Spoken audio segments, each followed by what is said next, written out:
अपनी पहुंच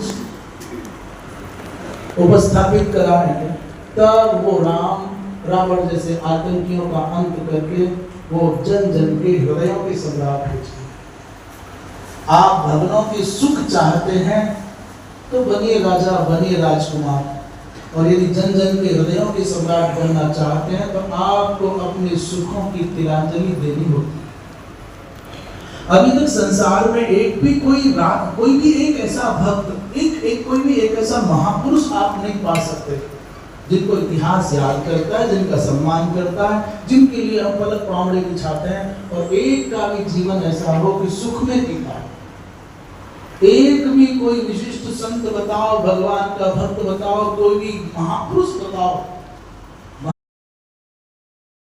ऐसा नहीं है कि सोने के सिंहासनों पर बैठे हैं, सुख की सैयाओं पर सोए हैं, सोने की थालियों में उन्हें व्यंजन परोस करके खाए हैं।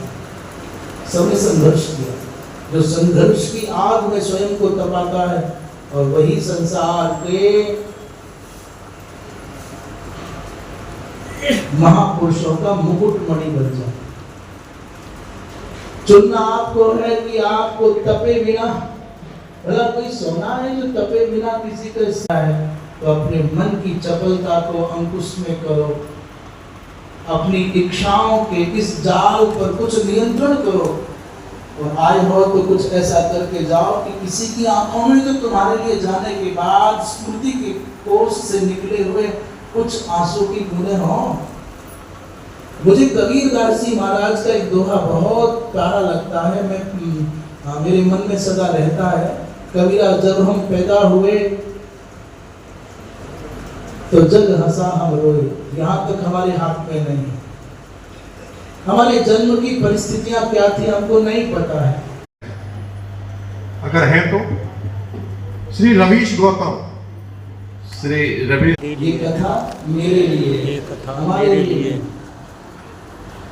ये कथा केवल मेरे लिए।